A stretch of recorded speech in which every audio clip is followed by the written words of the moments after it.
विद्यार्थी मित्रों, again welcome to third lecture of chapter number 2 11th Hindi माध्यम बायोलॉजी।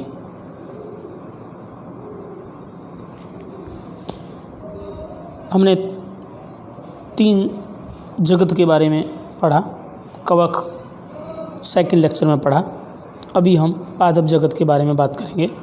वैसे तो पादप जगत के बारे में विस्तृत जानकारी अगले अध्याय 3 में दी गई है, परंतु यहाँ कुछ वनस्पति जगत के लक्षण के बारे में ध्यान करेंगे।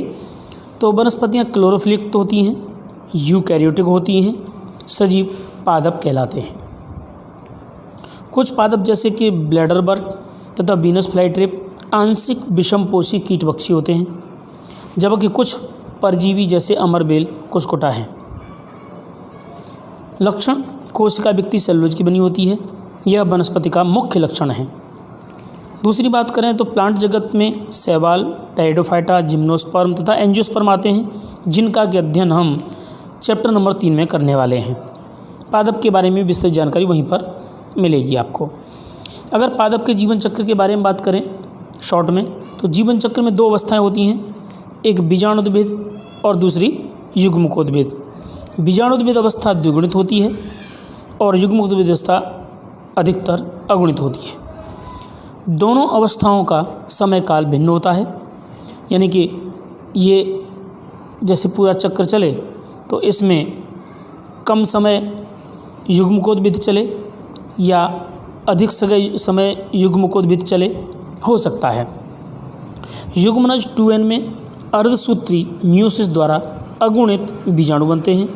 पूरे प्रक्रम को संतति एकांतरण कहते हैं, अल्टरनेशन ऑफ जनरेशन कहा जाता है। बात करें प्राणी जगत की, जंतु जगत की, तो जंतु जगत का भी अध्ययन हम विस्तार में अगले चौथे चैप्टर में करेंगे। ये सजीव कोशिका विकृति रहित होते हैं, बहुकोषीय एवं विषमपोषी यूकैरियोटिक होते हैं। भोजन के लिए प्रत्यक्ष या परोक्ष रूप से पौधों पर आधार रखते हैं, क्योंकि अपना भोजन स्वयं नहीं बना सकते। भोजन का पाचन अधिकतर आंतरिक गुहा में होता है, जैसे कि आमाशय में, और खुराक का संग्रह जो होता है खाने के बाद वो वसा और ग्लाइकोजन के रूप में प्राणी संपोषण के प्रकार से होता है। जनन जो होता है वो लैंगिक नर एवं मादा के संगम से होता है। ये प्राणियों के बारे में है। बाकी की एक्स्ट्रा सारे के सारे संघ, वर्ग और प्राणियों के बारे में हम अगले चैप्टर नंबर 4 में अध्ययन करेंगे। अब बात करते हैं ऐसे कुछ सजीवों की जिनको हमने 5 सृष्टि वर्गीकरण पद्धति में नहीं रखा है, क्योंकि उनके लक्षण कुछ विशिष्ट हैं। न तो वनस्पति हैं, न वो प्राणी हैं, न वो कवक हैं, न वो प्रोटिस्टा हैं। इसीलिए उनको हमने यहाँ अलग अध्ययन करने का विचार किया है। सबसे पहले ऐसे सजीवों की बात करें तो उसमें आते हैं विषाणु यानी वायरस। वायरस को वर्गीकरण में नहीं लिया गया है, क्योंकि यह सजीव नहीं है। अगर ये सजीव शरीर के अंदर रहते हैं और कोशिका में अपनी प्रक्रिया करते हैं तो सजीव बन जाते हैं, और अगर बाहर पड़े रहते हैं कण के रूप में तो ये निर्जीव होते हैं। इसलिए इन्हें सजीव और निर्जीव के बीच की कड़ी भी कहा जाता है। ये अकोशिकीय जीव हैं जो सजीव शरीर के बाहर रवेदार के रूप में होते हैं और कोशिका के अंदर संक्रमण करते हैं, एवं यजमान कोशिका की अंगिकाओं एवं द्रव्यों का उपयोग करके प्रतिकृति बनाते हैं। यानी जब उनको अपना खुद की प्रतिकृति बनानी हो, जीवनचर्या करनी हो, प्रजनन करना हो, तो यजमान के शरीर को उपयोग में करते हैं। यजमान यानी कि जिस सजीव पर वो निवास कर रहे हैं, अतः इन्हें सजीव निर्जीव के बीच की कड़ी कहते हैं। आकार और रचना की बात करें तो ये बैक्टीरिया से भी बहुत छोटे होते हैं। बैक्टीरिया प्रूफ फिल्टर से भी निकल जाते हैं, यानी जिसमें होकर के बैक्टीरिया को रोकने के लिए हम लगाते हैं, उसमें होकर के बैक्टीरिया प्रूफ फिल्टर में से भी रासायनिक रूप से ये निकल जाते हैं। वायरस का अर्थ है विष या विषैला तरल। 1892 में DJ इवानोस्की ने तंबाकू में मोजेक रोग के बारे में पहचाना और उस वायरस नाम दिया। 1898 में MW बेजेनरिक ने देखा कि संक्रमित तंबाकू की पत्तियों का रस घोल करके अगर स्वस्थ पौधों पर डाल दिया जाए तो स्वस्थ पौधे भी रोगी बन जाते हैं, जिसे कंटेंजियम वाइनम फ्लूइडम कहा गया तरल को। 1935 में WM स्टैनले ने वायरस को रबेदार बताया, यानी कण स्वरूप बताया, इनकी रचना वायरस में प्रोटीन एवं आनुवंशिक पदार्थ होता है। अगर रचना देखें आंतरिक रचना तो वायरस के अंदर आनुवंशिक पदार्थ के रूप में डीएनए या आरएनए होता है। एक बैक्टीरियोफेज वायरस होता है, विषाणुभोजी, जो बैक्टीरिया को खा जाता है। इस तरह की रचना होती है। यहाँ पर ये शीर्ष होता है, इसके अंदर यहाँ डीएनए या आरएनए बीच में आया होता है। इसको न्यूक्लिक अम्ल और ये कोर प्रोटीन की बनी होती है। आनुवंशिक पदार्थ आरएनए अथवा डीएनए हो सकता है। डीएनए व आरएनए दोनों नहीं होते, दोनों साथ में नहीं होते। वायरस न्यूक्लियोप्रोटीन एवं जीन द्रव्य का बना होता है। जीन द्रव्य यानी डीएनए आरएनए। जीन द्रव्य संक्रमक होता है, यानी संक्रमण किससे होता है? जीन द्रव्य से। प्रोटीन से संक्रमण नहीं करते। पादप वायरस में एक लड़ी आरएनए होता है। एक लड़ी मतलब खाली इस तरह से एक लड़ी। और जंतु वायरस में दोहरी लड़ी वाला आरएनए या डीएनए पाया जाता है। दोहरी लड़ी मतलब इस तरह की दोहरी लड़ी वाला वायरस होता है।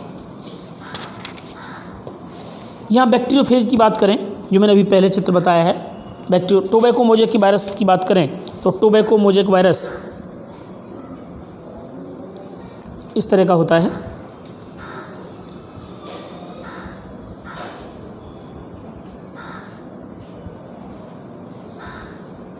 ये कैप्सिड होते हैं और एक न्यूक्लिक आरएनए होता है। ये tobacco TMV tobacco mosaic virus है। ये टोबैको मोज़ेक वायरस। बैक्टीरियोफेज की बात करें, ये वायरस बैक्टीरिया पर रोग उत्पन्न करता है। इसमें डीएनए द्विकुंडलित एवं प्रोटीन आवरण के रूप में कैप्सिड पाए जाते हैं। कैप्सिड कैप्सोमियर के बने होते हैं।